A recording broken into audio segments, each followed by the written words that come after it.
Pasamos una parte importante de nuestra vida durmiendo y los sueños nos acompañan y nos inquietan con su lógica alternativa y su mundo paralelo. Más allá de preguntarnos por el significado de los sueños, su imagen ha servido como un ejercicio filosófico para reflexionar sobre el estatus de la realidad y las formas de conocerla. Chuang-Tzu y el sueño de la mariposa, la serie de filosofía de China desde el sur. La reflexión filosófica china más famosa sobre los sueños es sin duda el sueño de Chuang-Tzu y la mariposa. Es un texto clásico breve, pero con una gran historia de interpretaciones. Nuestro soñador, el maestro Chuang, se llamaba Chuang-Tzu y vivió en el siglo IV a.C. En las anécdotas sobre su vida lo vemos discutiendo con filósofos de diferentes escuelas y rechazando cargos públicos. Esto último se corresponde con su consideración de que lo mejor es vivir una vida sencilla, en contacto con la naturaleza circundante. Desconfiaba de las instituciones forjadas por los hombres, a las que consideraba la principal fuente de dolor. Siguiendo la costumbre de denominar el libro con el nombre de su autor, el libro que se le atribuye se conoce como Chuang-Tzu. Está compuesto por 33 libros, redactados entre los siglos IV y II a.C. por varios autores que recogen las enseñanzas del maestro. En conjunto, el Chuang-Tzu es un escrito heterogéneo que ofrece la maravillosa oportunidad de que el lector encuentre su camino, es decir, su Tao. Las imágenes de sus sueños son bellísimas. Una vez, Chuang-Tzu soñó que era una mariposa que aleteaba complacida consigo misma y seguía su voluntad. No sabía que era Zhou. Al poco tiempo se despertó y entonces con sorpresa era Zhou. No sabía si era Zhou que había soñado que era una mariposa o era una mariposa que había soñado que era Zhou. La conclusión del pasaje es inquietante. Entre Zhou y la mariposa en consecuencia hay por necesidad una diferencia. A esto se lo llama transformación de las cosas.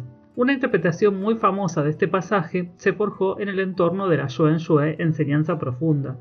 Esta fue una escuela de los siglos III y IV después de Cristo, es decir, de la época de las 6 dinastías, luego de la caída de la dinastía Han. Los textos principales que comentaban y reinterpretaban eran el Zhou-Yi, es decir, el libro de los cambios, el Tao Te Ching y el Chuang-Tzu, a los que se denominó posteriormente San Xuan, es decir, los tres profundos. Uno de los representantes de esta escuela, Guo Xian, quien fue editor del Chuang-Tzu, comenta este pasaje poniendo el acento en la importancia de la distinción entre el soñador y la mariposa. La distinción entre soñar y estar despierto no es diferente de la discriminación entre la vida y la muerte. Ahora, la razón por la que podía alegrarse por sí misma siguiendo su voluntad era que la distinción estaba fija, no porque no había distinción.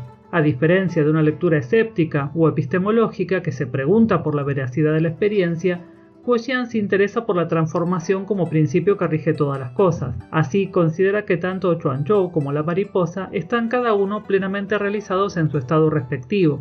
No cree que el texto nos invite a preguntarnos acerca de cuál es más real, sino a comprender que en cada momento lo real se da tal como es, por sí. La transformación de las cosas que aparece al final del texto de Chuang-Tzu, según el comentador, no implica confusión, sino que expresaría el modo en que cada ser se cumple en su respectiva configuración, sin necesidad de un yo permanente o un principio trascendente. De este modo, la pregunta sobre quién sueña a quién es disuelta. No importa el orden causal o la distinción ontológica, pues tanto el soñar como el estar despierto son formas legítimas de realización del ser en su momento. El yo que se interroga por su continuidad aparece en esta lectura como una ilusión de permanencia frente a la mutabilidad esencial de las cosas. En este sentido, Guo Xian prescinde de un sujeto fijo y destaca el cumplimiento de cada cosa en su forma transitoria. Todas las formas serían transitorias porque todo cambia. No se trata de un cambio caótico que impide identificar qué es cada cosa, sino de un proceso natural donde las formas persisten por un tiempo antes de transformarse.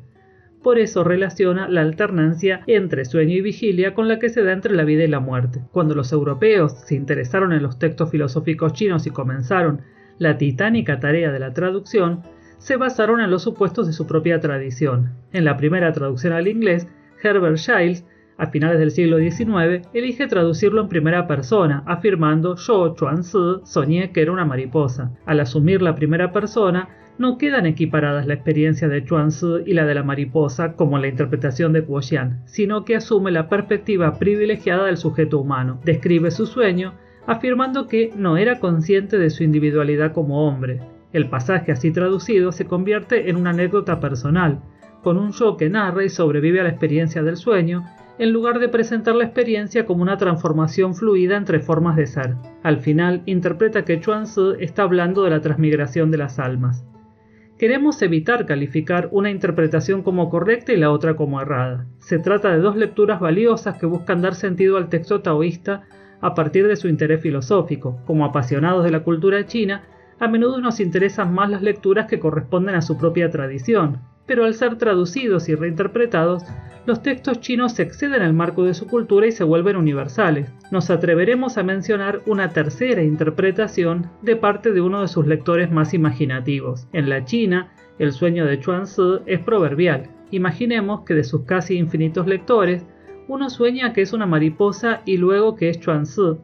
Imaginemos que, por un azar no imposible, este sueño repite puntualmente el que soñó el maestro. Postulada esa igualdad, cabe preguntar, ¿esos instantes que coinciden no son el mismo? ¿No basta un solo término repetido para desbaratar y confundir la historia del mundo, para denunciar que no hay tal historia? El sueño es uno de los temas recurrentes de la obra de Jorge Luis Borges, el gran escritor argentino, y en este texto se apropia de la imagen del sueño del filósofo chino para preguntarse qué es lo que hace que una experiencia sea propia, única e irrepetible, multiplicando el sueño de Chuang-Tzu y la mariposa. Un filósofo chino, soñado por una mariposa, fue capaz de aletear mucho más allá del país del río amarillo y nos mostró que la experiencia filosófica es transcultural y que podemos soñar y filosofar donde nos encontremos. Si quieren saber más sobre filosofía china, los esperamos dormidos o despiertos en China desde el Sur.